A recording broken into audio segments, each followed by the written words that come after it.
Jojos has been running for longer than most of you have been alive. Starting in 1987 and continuing to this day, the series has gone through some pretty big changes like the introduction of stands, the shift to an alternate universe, and the gradual increase of the zestiness of each part. I think one of the most drastic and honestly most hilarious changes is how the important characters start out being built like Jorgen von Strangle, then one random day in the 90s, they start looking like this. Let's talk about the reason behind the change. Around the same time Jojo's debuted, Fist of the North Star was hitting its peak in terms of popularity. It's one of the highest grossing media franchises of all time, and it's influenced some of the most beloved manga today. It's pretty obvious how Tetsuo Hara's work inspired a lot, and I mean a lot, of Phantom Blood. They're both focused on martial arts, have similar themes, and some of the characters look nearly identical.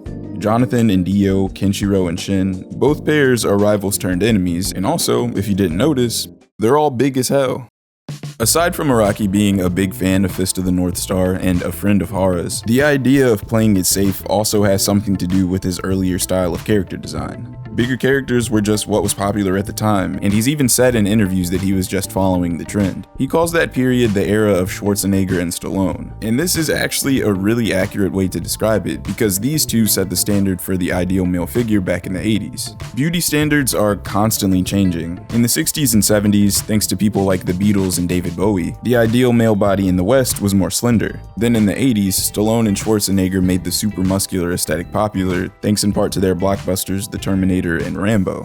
The former governor popularized bodybuilding and weightlifting. Because of his acting career, he was one of the most famous people in the world, so it's not difficult to see how his influence could spread so far. Athletes, action stars, pro wrestlers, basically any man that was trying to make a name for themselves in a profession where their body would be on display took a page right out of his book. They started chasing this aesthetic to make themselves more marketable. Coincidentally, around that same time, there was also an increase in steroid usage among even young men to improve athletic performance or just to get bigger.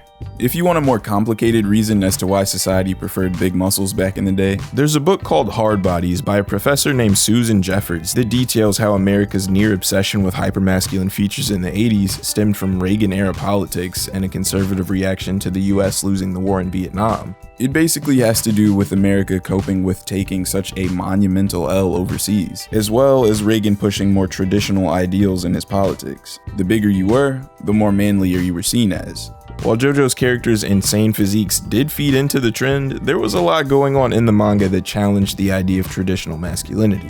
Jonathan was a gentleman who was in tune with his emotions during a time where having your protagonist cry in a shonen was a rare occurrence. The glam rock aesthetic of battle tendency directly challenged the idea that men had to dress a certain way in order to be masculine. Joseph and Caesar fight vampires dressed up like bad bitches in crop tops and makeup. Part 3 is a bit more macho. The whole cast is built roughly the same. Even the flamboyance is toned down almost to zero, except for a few characters.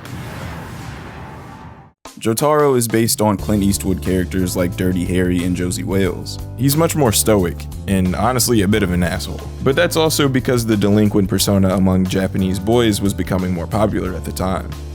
While the first two parts had an in-universe justification of intense training to reach peak athleticism and mastering martial arts, the third part lost its reason for having bigger characters. With the introduction of stands, there was no longer a reason for them all to be the same size. If I could do this by just pointing a finger, you wouldn't catch me doing a single up of any kind ever again. Push-ups, pull-ups, chin-ups, not a single one.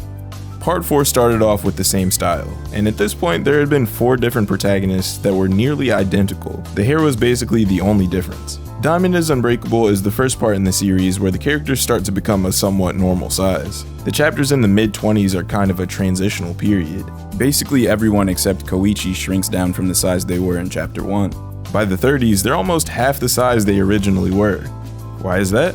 Well, male beauty standards shifted again from excessive bulk to more lean frames. But as it relates to this story, characters simply didn't have to be built like brick walls in order to be popular anymore. It makes a lot more sense for the manga this way too, especially considering the fact that Josuke is a 16-year-old that's modeled after Prince, who happens to be the same height as Koichi.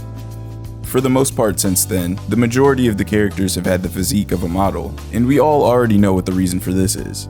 Even the older characters that were created before the change have since been redesigned for when they appear in new art. I do think this is kind of jarring for characters like Jonathan and young Joseph, but I respect the synergy. Which Jojos look do you prefer? The bulkier early builds or the more modern style? Let me know in the comments. Thanks for watching. Peace.